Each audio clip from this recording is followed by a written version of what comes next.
a Spike Lee joint.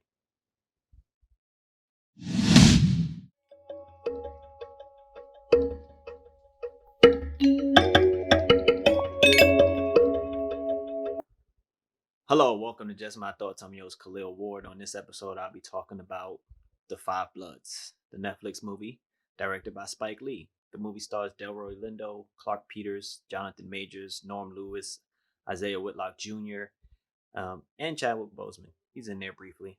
The story follows four friends. They return to Vietnam. They was in the Vietnam War, and they're looking for their friend's body and also this buried treasure that he helped them bury. Now, Spike, he always has a message in his movies, and he always has a distinct style. In this particular movie, he did something different.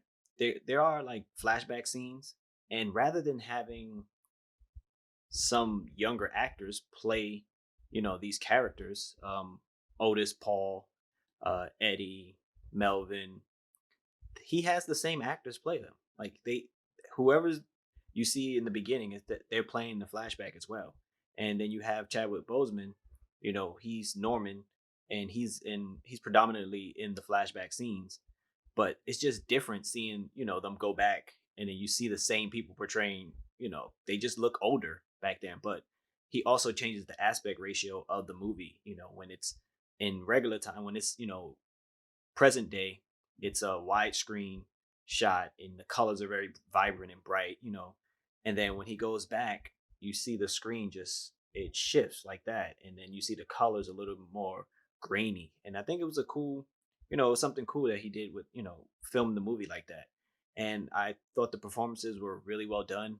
Delroy Lindo, honestly, he plays Paul, and he has PTSD, and you can see when he goes back, with the rest of them, he has a hard time. Everybody else is like having a good time, and he's just like paranoid. He doesn't trust anybody over there, because he that's just how he feels. It's a deeper, meaning behind it as you go forth in the movie. But I thought his character was just it was excellent. Spike Lee, of course, has the trolley shot where he puts the camera right in front of the actors and they do that monologue, and Delroy Lindo delivers an incredible monologue. Later on in the film, he has the trolley shot with it's usually just two characters probably smiling and staring at the camera. He has that as well. All the little Spike Lee isms that we see. It's a powerful opening to the movie with just different montages of people speaking on the war. Malcolm X, you had Martin Luther King, and he sprinkles that in the throughout the movie. I want to say the music is great. A lot of Marvin Gaye. Um, it's one part of the movie they're in the forest and they're walking around, and in the Marvin Gaye track drops what's going on, and it's really powerful. It's a subtle moment, but the music just really hits and it's really powerful. Um, Again, there's a lot that goes on with friends returning to Vietnam looking for treasure. Everything does not go right. Paul's son David also joins the group, as they go look for this buried gold, gold bars, and a lot of things go wrong. And it was cool seeing Paul interact with his son. Again, he has that PTSD, and he didn't really get along with his son, but they have those father son moments, and it's really powerful moments. They have moments of when they come together, then they have moments when they fall apart, and it's good seeing all the friends, their dynamic.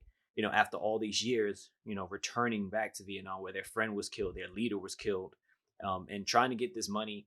And of course, they want the money for themselves to better their community. It's a lot of black power symbolism in this movie, towards the end, and it's important, especially during a time like this with everything that's going on in the world. And I think a lot of people are going to be moved by the message that Spike sends in this type of movie. Again, Netflix movie, I think it's something you should really check out. The performances are fun. There is, some action scenes, some really tense moments among the group that I really enjoyed. And it's a 2 hour and 35 minute watch. Honestly, I forgot to mention that in the beginning. It's 2 hours and 30 minutes.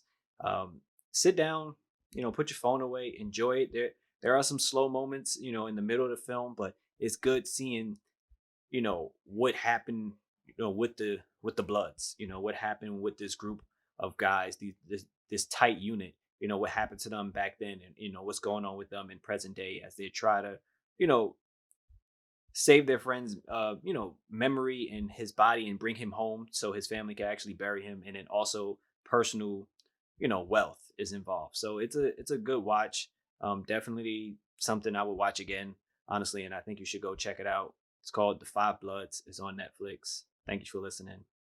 Deuces.